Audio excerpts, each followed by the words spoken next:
প্রথম 23শে সেপ্টেম্বর 2020 ওই 4টি শ্রম কোড তৈরি করে 29টি শ্রম আইনকে বাতিল করে। আর 27 সেপ্টেম্বর 2020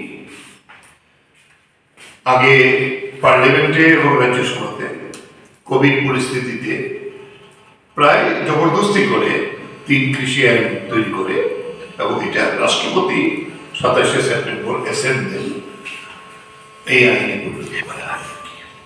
তাই এর বিরুদ্ধে আমরা অক্টোবর নভেম্বরের প্রস্তুতি নিয়ে 26শে এই যে নভেম্বর শ্রমিকরা ধর্মঘটের ডাক দেয় আর গ্রামীণ ভারত ধর্মঘট ডাকে দিয়ে দিল্লি চলো অভিযান করে 20 তারিখ থেকে পাঞ্জাব থেকে আমাদের কৃষকরা শুরু করে হরিয়ানা সীমান্তে ব্যাপক আক্রমণ করে প্রায় যুদ্ধকালীন অবস্থা, কাঁটাতারের বেড়া দিয়ে দেয়। এটাকে মারিয়ে কৃষকরা যখন দিল্লি অভিমুখে যাত্রা করছে, দিন দিন দেখা গেল যে কৃষকদের অংশগ্রহণ বাড়ছে।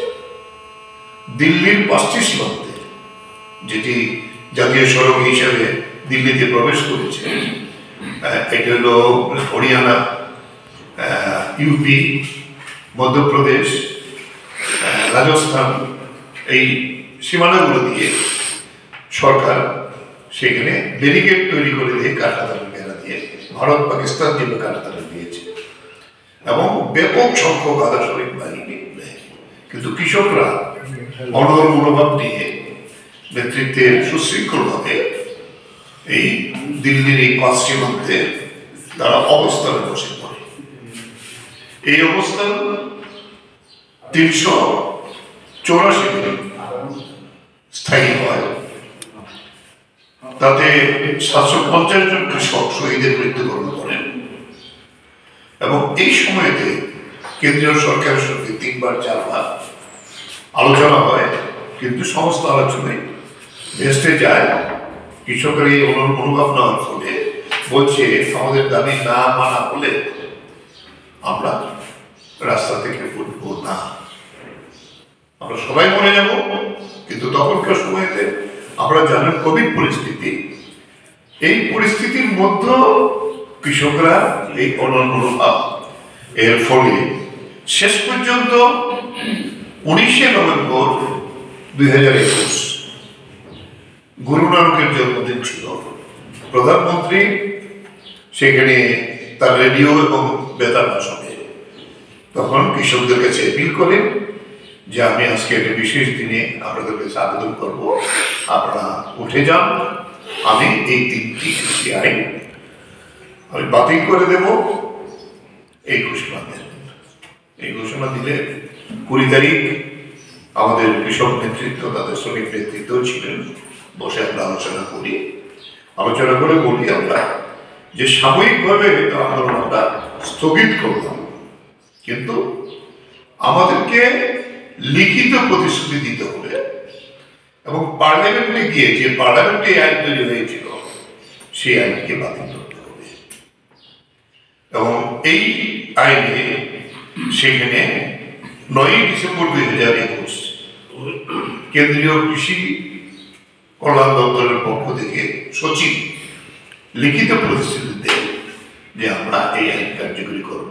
তখন আমাদের যে 5 জন কৃষক নেতৃত্ব সংযুক্ত কিষাণ মোর্চা, তাদের ডিমান্ড রাখা ছিল আইন প্রত্যাহার, কিন্তু আমাদের যে মূল দাবি, এই দাবি হল যে কৃষকের ন্যূনতম সহায়ক যে মূল্য, সেটা উৎপাদন খরচ তার 50% এবং উৎপাদন খরচা হইল কৃষক নিজে যে কাজ করে তার জমির যে মূল্য, যেটাকে বলা হয় কম্প্রিহেনসিভ কস্ট, C2 আমরা এটাকে বলি, সব প্লাস 50%। এটা এই ফর্মুলা তৈরি করেছিলেন আমাদের প্রয়াত কৃষি বিজ্ঞানী, এবং তাতে দেখেছি আমরা দেশের বুদ্ধিজীবীরা, দেশের সমগ্র জনগণ এই আন্দোলনে উৎসাহ জুগিয়েছেন। এবং এই আন্দোলনে আরো একটা বৈশিষ্ট্য, এই প্রথম আমরা দেখলাম ভারতবর্ষে ট্রাক্টর নিয়ে আন্দোলন চলাকালীন অবস্থাতে বিভিন্ন গ্রাম থেকে পাঞ্জাব, হরিয়ানা, উত্তরপ্রদেশ, রাজস্থান, মধ্যপ্রদেশ এবং তখন গোটা দেশে মহারাষ্ট্র, গুজরাট, দেশের এমন কোন প্রান্ত থেকে বাদ নেই এই আন্দোলনে অংশগ্রহণ করেনি। আমরা ত্রিপুরাতেও গিয়ে 2-3 করেছিলাম। এই অবস্থাতে এই আন্দোলনের যে ব্যক্তি, এটা পৃথিবীর কৃষক আন্দোলনের ইতিহাসে অন্যতম স্থান করে নিয়েছে। এখন আমরা বলবো মাঝে ফ্রান্সে আন্দোলন করেছে এই ট্রাক্টর দিয়ে রাস্তা বন্ধ করে দিয়েছে। কালকে দেখলাম ব্রিটেনের কৃষকরা তাদের অধিকারের জন্য লড়াই করছে। এই পথ কি ভারতীয় পথ? এই জায়গায় দাঁড়িয়ে আমরা মোদী দেখা যায় এটি লিখিত প্রতিশ্রুতি দিয়েছিল। আজকে কতদিন হয়ে গেল? 2021 থেকে আজকে 2024। এই 3 বছর একটি কথাও আর বলছে না। প্রাইস ইন্ডেক্সে মুদ্রাস্ফীতি বেড়েছে, কিন্তু সেখানে মাত্র এভারেজ 5% ফসলের দাম দিয়েছে। শ্রমিকদের যে গ্যারান্টি দেওয়ার কথা ছিল, কোনো গ্যারান্টি নেই। এই যে 4টি শ্রমকোড করে সমস্ত অধিকার শ্রমিকদেরকে দিয়েছে, এটা বলবেন আমাদের ট্রেড ইউনিয়নের পক্ষে কত সম্ভব। এই প্রশ্নে আমি নিশ্চিত বলছি, আমাদের যে লিফলেটটা দিয়েছি তাতে আমরা নিশ্চিতভাবেই বলেছি আমাদের রাজ্যে সেন্ট্রাল ট্রেড ইউনিয়ন এবং সংযুক্ত মোর্চা সিদ্ধান্ত নিয়েছে দেশের 500 জেলা ডিস্ট্রিক্ট হেডকোয়ার্টারে এই 26শে নভেম্বর চেতাবনী রেডি 2024 হবে। 3 মাস আলটিমেটাম।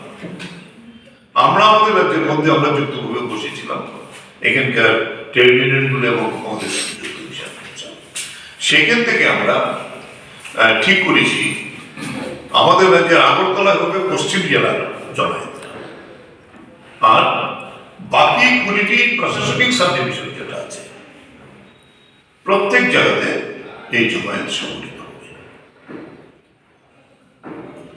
যদিও এখন পর্যন্ত যেমন কালকে আমরা ধর্মনগর থেকেও খবর পেলাম যে ধর্মনগরে বোধহয় পুলিশ পারমিশন দিচ্ছে না, শাসক দলের কি দেওয়া আছে। তা আমরা বলেছি যদি 26 তারিখ পারমিশন না দেয়, পুলিশের সঙ্গে কথা বলে আগে অথবা পরে যে কোনো দিন করা হবে। কেউ কেউ হয়তো কোনো কারণে অসুবিধা হয়েছে আপনাদের আগে করবে, কিন্তু আমরা 20টি সাবডিভিশনে হবে আমাদের, সব সাবডিভিশন, প্রশাসনিক সাবডিভিশন এবং আগরতলা কেন্দ্রীয় হবে। আমরা আগরতলার কেন্দ্রীয় জমায়েত হবে, ওরিয়েন্টের সামনে আমরা জমায়েত দিয়েছি 11টায় সকালবেলা। সেই জমায়েত থেকে আমরা শহর পরিক্রমা করে এই ট্রেড ইউনিয়ন এবং সংযুক্ত কৃষক মোর্চা আমরা দেশের প্যারাডাইস চৌধুরীতে আমরা সভা সংগঠিত করব। এই প্রস্তুতি আমরা নিয়েছি, এইটাই আপনাদেরকে আজকে জানাই। সালে 26শে নভেম্বর যে ঐতিহাসিক দিনের সৃষ্টি হয়েছিল, সেই দিনটাকে কমেমোরেট করার জন্য আমাদের দেশে আপনারা শুনেছেন সতর্ক বার্তা দেওয়ার জন্য চেতাবনী, হিন্দি শব্দ ব্যবহার হয়েছে। চেতাবনী র্যালি করার জন্য কর্মসূচি নেওয়া হয়েছে। সতর্ক করা হবে যদি 3 মাস সময়ের মধ্যে এই সরকার যে সিদ্ধান্ত দ্বারা গ্রহণ করেছিল কৃষকদের 3টি কৃষি আইন বাতিলের প্রশ্নে, সেই ক্ষেত্রে যদি তারা ভূমিকা গ্রহণ না করে পরবর্তী সময় শ্রমিক কৃষকরা আরো বৃহত্তর আন্দোলনে যাবেন। কৃষকদের সাথে অন্যান্য বিষয়গুলো সম্পর্কে এখানে আপনারা শুনেছেন।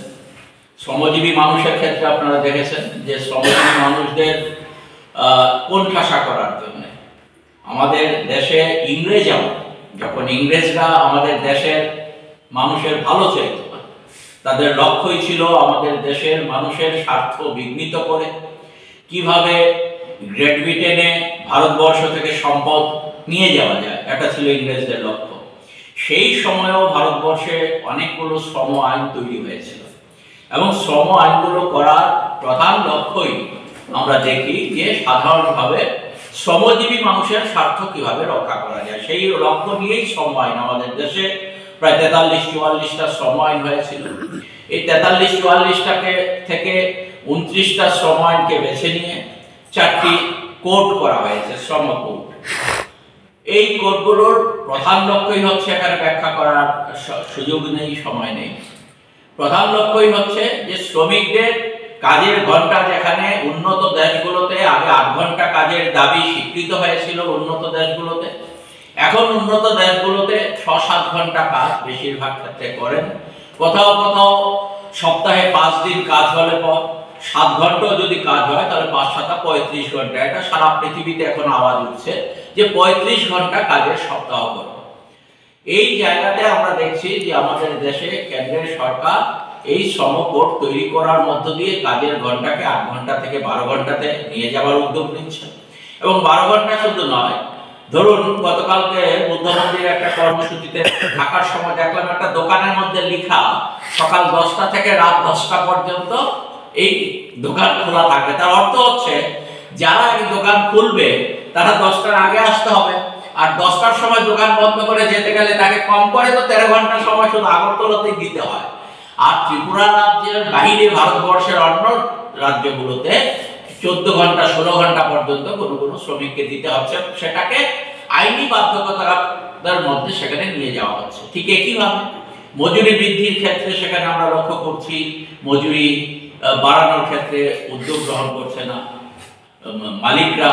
এই ক্ষেত্রে যে সুযোগ সুবিধাগুলো আগে ছিল আন্দোলন করার, সেখানে মালিক পক্ষ বাধা দেওয়ার চেষ্টা করছে, আইনে তাদের সামনে প্রতিবন্ধকতা তৈরি করার চেষ্টা করা হয়েছে শ্রম কোড তৈরি করার ক্ষেত্রে। এবং নিরাপত্তার প্রশ্নে, শ্রমিকদের নিরাপত্তার প্রশ্নে কোনো ভূমিকা পালন করছে না।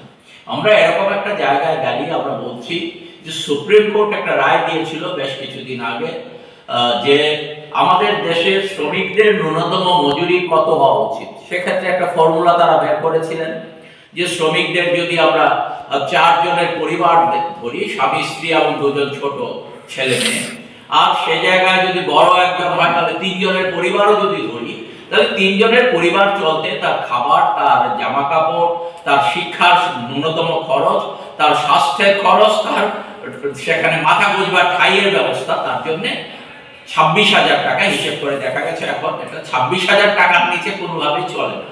সেই দাবিটাও আমাদের এই 12টি দাবি আমরা রেখেছি সবাই যৌথভাবে, সেখানে 26,000 টাকা দাবি রাখা হয়েছে।